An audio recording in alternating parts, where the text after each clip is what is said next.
박근혜 대통령이 국무회의에서 프레지던트컵 활성화 방안에 대해 언급을 하면서 골프 관련 발언을 했죠. 그런데 사실상 역대 정권들마다 공무원들의 골프, 접대 골프에 대해서 특히 문제점이 많았습니다. 먼저 어제 국무회의에서 있었던 내용부터 들어보시겠습니다. 그런 메시지가 중요한 것 같습니다. 마치 정부에서 마치 골프 묻히게 하는 것처럼 잘못된 메시지가 전달이 돼요. 문체부 장관부터 치기 시작하죠.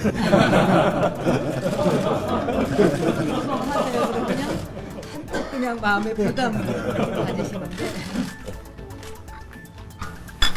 모든 게 좀 활성화될 필요가 있고 또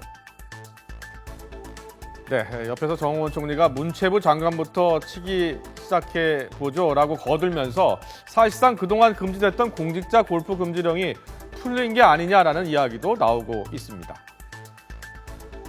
그런데 우리나라 역대 대통령들을 보면요, 골프를 상당히 즐기는 편이었습니다.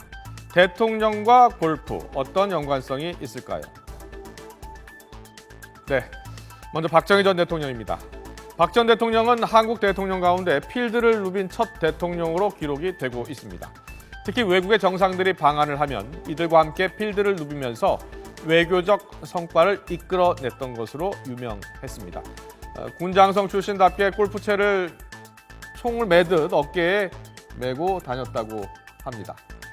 자, 라운딩 후에는 반드시 동반자들과 막걸리를 마시면서 뒤풀이를 즐겼다고 하던데요.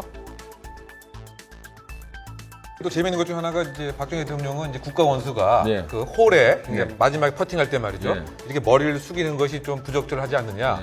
그래서 이제 그 원 퍼팅 오케이 네. 뭐 이렇게 그 룰을 정해서 했다는 거죠. 그거 상당히 좀 좋은 룰 같습니다.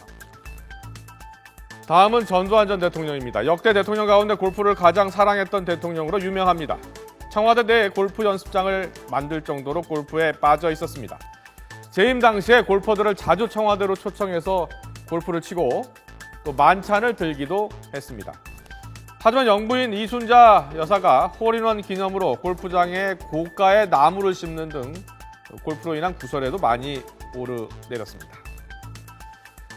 네, 노태우 전 대통령 역시 골프를 즐겼다고 합니다. 노 전 대통령은 특히 88년 서울올림픽이 끝난 후에 국민들도 골프를 즐기도록 골프장의 인허가를 완화하는 등 골프장 정책의 일대 혁신을 가져왔습니다. 이로 인해서 재임했던 당시에 골프장 수가 무려 139개에 달하면서 6공화국은 골프공화국이다라는 이야기도 들렸습니다. 김영삼 전 대통령, 드라이버 샷을 하고 엉덩방아를 찍을 정도로 역대 대통령 가운데 골프에 가장 소질이 없는 대통령으로 알려졌습니다. 그래서일까요? 대통령이 된 후에 전두환 전 대통령이 만들었던 청와대 내부의 골프 연습장도 철거를 했습니다.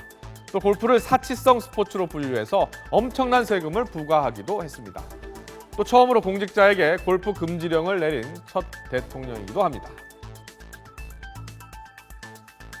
골프를 치시다가 예. 한번 엉덩방아를 찍고 네. 그것이 이렇게 좀 사진에 실렸죠. 사진에 네. 실리고 하는 네. 바람에 네. 더욱더 부정적이 되셨다는 얘기가 있는데 두 분의 골프 스타일은 완전히 다른 것 같아요. 박정희 대통령은 자기 마음대로 홀을 그러니까 뭐 전체를 다 돌고 그러지 않고 네. 내가 돌고 싶은 만큼만 돌고 또 거기에서도 막걸리도 뭐 즐겨 드시고 이랬다고 하는데 김영삼 대통령 같은 경우는 다른 사람들을 위해서 그러니까 나를 위해서가 아니라 다른 사람들을 위해서 맞춰주는 그런 스타일이었기 때문에 후에는 이제 골프 금지령 쪽으로 가지 않았나. 자, 서민적인 이미지의 노무현 전 대통령도 청와대에서 와이셔츠 차림으로 골프 연습을 할 정도로 골프를 사랑했다고 합니다. 특히 입문 초기에는 골프에 대해 이런저런 연구를 할 정도로 상당한 애착을 가진 것으로 알려졌습니다. 하지만 이해찬 전 총리가 골프 파문으로 경질된 것을 시작으로 골프로 인해 여론의 질타를 가장 많이 받기도 했습니다. 우리가 엄밀히 경제만 놓고 보면 골프는 사실 활성화하는 게 좋아요. 역대 대통령들 보세요. 박정희 대통령 경제를 이렇게 활성화시켰으니 적극 권장. 김영삼 대통령 금지했기 때문에 IMF 왔잖아요. 김대중 대통령 IMF 극복해서 활성화했고. 왜냐하면 골프장 가서 돈을 좀 많이 써야 되는 돈 있는 사람들이 사실 돈을 많이 써야지만 경제가 좋아지잖아요. 뭐 접대나 로비 같은 돈으로 그 검은 돈을 쓰는 게 아니라 뭐 주변에 식당 가서 중소 상인들한테 뭐 물건도 팔아주고 식당 아줌마들한테도 좀 이렇게 팁도 좀 넉넉히 주고 이렇게 좀 돈을 좀 써야지만 경제가 활성화되는 건 있거든요. 그리고 우리나라가 골프 강국이잖아요. 골프를 만약 금지시켰으면 박세리 선수 제2의 뭐 박세리 선수가 나왔겠습니까? 그래서 그런 거를 보면은 골프를 활성화하는 건 좋고 다만 음성적으로 거래하는 건 철저히 거부해서 제 생각에는 공무원들이 출입할 경우에는 철저하게 실명제를 해야 될 것 같습니다. 왜냐하면 가명을 많이 쓰거든요. 실명을 하고 얼마를 썼는지 이거를 신고하게 투명하게 신고하면은 큰 문제는 없을 것 같습니다. 박근혜 대통령이 골프에 대해서 전향적인 모습을 보인 것은 소비 부진 등 좀처럼 살아나지 않고 있는 경기를 염두에 둔 것으로 풀이가 되고 있습니다. 공직자 향응에 엄하게 처벌하는 김영란법이 국회 통과를 앞두고 있습니다. 공직자들이 자유롭게 골프장을 찾을 수 있을지는 아직은 미지수입니다만 건강한 골프가 성행이 된다면 일석이조의 효과를 누릴 수 있겠지만 그로 인해 부정부패는 철저히 단속을 해야겠죠. 박근혜 대통령이 말했듯이 공직자가 골프를 칠 때는 꼭 본인의 돈으로 쳐야 한다는 것도 명심해야겠습니다.